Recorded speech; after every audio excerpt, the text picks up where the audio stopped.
Drugs link मामला रे बढ़िला रियांको पई अड़ुआ ड्रग्स सप्लाई मामला रे गिरफ होई पारंती रिया चक्रवर्ती। एनसीबी रे हाजर हेबा पई घरु बाहरिले रिया चक्रवर्ती। पचराउचरा पई आज रियांको समन करिथिला नार्कोटिक्स कंट्रोल ब्यूरो बा एनसीबी। आज सकाळु एनसीबी रा एक टीम रियांको घर को जाई तांको समन करिथिला। पूर्वरु रियांको भाई सौविक चक्रवर्ती एवं सुशांत पूर्वतन मैनेजर सामुएल मिरांडा को गिरफ करा जायथिला। उभयंकु सेप्टेम्बर 9 तारीख पर्यंत रिमांड रे नेछि एनसीबी। रियांको डाकी सेमानक सह मुहामुही जेरा करि पारे एनसीबी।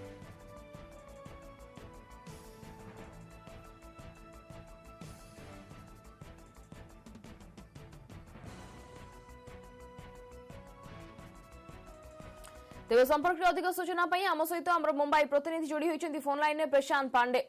प्रशांत जी, सौविक चक्रवर्ती की गिरफ्तारी के बाद अभी रिया चक्रवर्ती के गिरफ्तारी को लेकर आशंका जताया जा रहा है। अब क्या कुछ डेवलपमेंट अभी तक इस केस में आप देख रहे हैं? बिल्कुल, देखिए रिया अभी कुछ मिनट पहले अपने घर से निकली है। एनसीबी दफ्तर पहुंचेगी जहां पर एनसीबी के अधिकारी जो है रिया से पूछताछ करेंगे। और बहुत ज्यादा संभव माना जा रहा है कि जिस तरह से सौविक और सैमुअल मिरिंडा और दिपेश ने इस बात का खुलासा किया है कि जो भी ड्रग्स की लेन देन की जा रही थी वो रिया के ही इशारे पर की जा रही थी। और यही वजह है कि रिया को गिरफ्तार करना 99% संभव माना जा रहा है। साथ ही मैं आपको बता दूं, अभी कुछ मिनट पहले रिया के जो वकील है सतीश मानी शिंदे, उन्होंने रिया के बिहाफ पे एक मैसेज जो है भेजा है और उसमें साफ तौर पर लिखा है कि रिया गिरफ्तारी के लिए तैयार है। अगर प्यार करने की सजा गिरफ्तारी है तो रिया गिरफ्तारी के लिए तैयार है। और यही वजह है कि जब से जांच शुरू हुई है, चाहे वो बिहार पुलिस जब जांच कर रही थी और जब मुंबई पुलिस कर रही थी, जब सीबीआई कर रही थी, जब ईडी कर रही है या फिर अभी एनसीबी कर रही है, तो रिया किसी भी पुलिस के अगेंस्ट कभी एंटीसिपेटरी बेल के लिए नहीं गई। मतलब एडीए के लिए कभी मूव नहीं हुई अदालत में। यानी गिरफ्तारी से बचने के लिए जो अदालत का लीगल जो एक रास्ता होता है एंटीसिपेटरी बेल, उसका इस्तेमाल कभी भी रिया ने नहीं किया।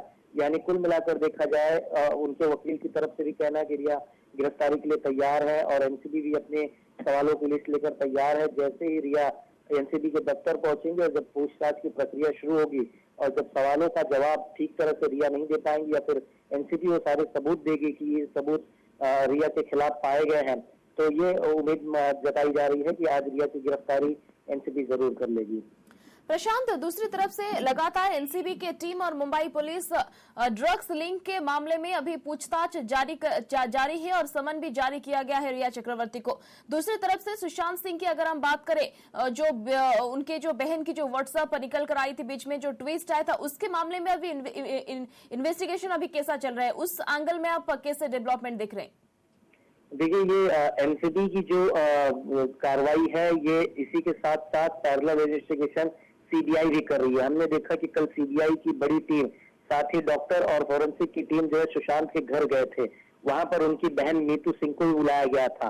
उस रात में जो लोग घर में मौजूद थे, पिठानी, केशव, नीरज, उनको भी लेकर वहां पर पहुंची थी सीबीआई की टीम। पूरे सीन क्रिएट किए गए।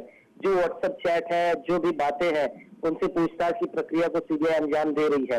लेकिन मैं आपको बताऊं कि एनसीबी की इस गिरफ्तारी और ड्रग एंगल का लीड जो है इस्तेमाल करके सीबीआई जो है सुशांत के मौत के कारण का ही पता लगा पाएगी। अगर आज रिया की गिरफ्तारी होती है और कल अगर रिया को अदालत में पेश किया जाता है तो सबसे बड़ी बात देखने वाली ये होगी कि जो रिमांड कॉपी अदालत में दिया जाता है कि भाई किस बात को ध्यान में रखते हुए इस व्यक्ति को गिरफ्तार किया या इस महिला को गिरफ्तार किया गया। रिमांड कॉपी में जांच एजेंसियां पूरा एक्सप्लेन करती हैं, वो सबूत बताती हैं और आगे का इन्वेस्टिगेशन करना क्या जरूरत है, इसके तार किससे जुड़े हैं, वो लिंक भी जो उस रिमांड कॉपी में दी जाती है। तो बहरहाल कल जब एक बार रिमांड कॉपी रिया की अदालत में पेश की जाएगी एनसीबी की तरफ से अगर गिरफ्तारी होती है, तो देखना होगा उसमें किन बातों का जिक्र किया जाता है, क्या एविडेंसेस दिए जाते हैं और उसी लीड को जो है अपनाकर आगे सीबीआई भी अपनी जांच बढ़ा सकती है। क्या ड्रग्स सही में रिया सुशांत के बिना नॉलेज में देती थी या चोरी चुपके दिया जाता था? ओवरडोज कभी हुआ है क्या? जो दवाइयां दी जाती थी वो किसके कहने पे दी जाती थी? तमाम चीजें हैं।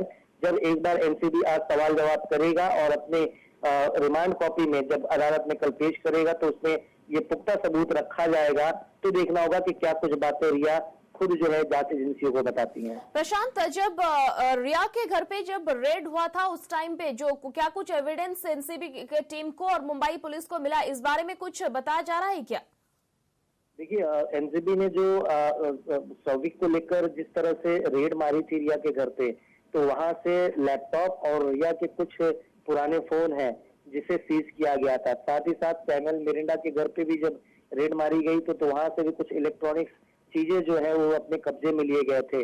और जिस तरह से सैमुअल और सौविक के जो चैट थे, वो जो ड्रग डीलर था जैद, जिसने जैद ने जब सौविक का नाम बताया तो उससे पूछताछ की गई और यही वजह है कि जब दोनों ने कबूलनामा भरा कि हाँ हमने ड्रग्स की डीलिंग की है, हमने ड्रग्स खरीदे हैं, तो उसके बाद उन दोनों की गिरफ्तारी एनसीबी ने दिखाई है। तो उसी पैरेलल और उसी इन्वेस्टिगेशन लाइन पर अब जांच आगे बढ़ाई जा रही है।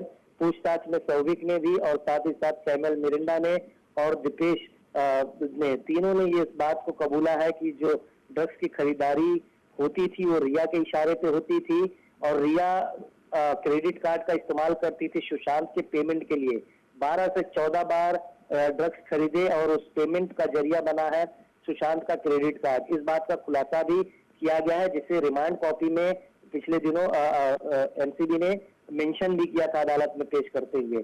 और जब रिया का नाम आया तो उसके बाद आज सवेरे सवेरे जो है एनसीबी की टीम रिया के घर पहुंची और उन्हें तलब किया, समन किया। तो रिया अब जो है अपने घर से रवाना हुई है, रास्ते में है।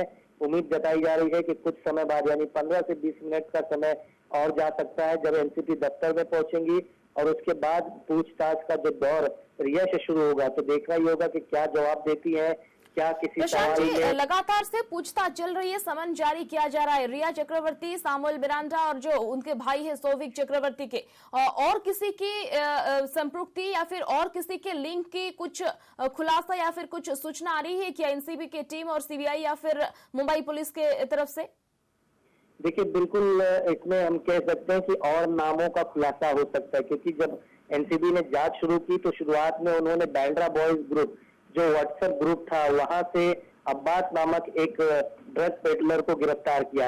जब उससे पूछताछ की गई तो उसने करण का नाम डिस्क्लोज किया। करण से पूछताछ की गई तो उसने जैद का नाम बताया। जैद से पूछताछ की तो उसने बासित का नाम बताया। बासित से पूछताछ की तो उसने सौविक और सैमुअल मिरिंडा का नाम लिया।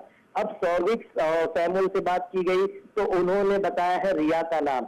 ये बिल्कुल माना जा रहा है कि रिया से जब पूछताछ की जाएगी तो हो सकता है कि रिया भी किसी के नाम का खुलासा जरूर करेगी, या हो सकता है कि कोई और तार इसमें जुड़े हुए हो। ये सारी चीजें डिपेंड करती हैं जब एक बार जांच पड़ताल की प्रक्रिया शुरू हो जाएगी। एनसीबी जब आप खबर के ऊपर नजर बनाए रखिए, बाद में हम लौटेंगे आपके पास। बहुत बहुत धन्यवाद। प्रशांत पांडे थिले मुंबई प्रतिनिधि, सविशेष घटना संपर्क अधिक अपडेट सूचना दूसरे।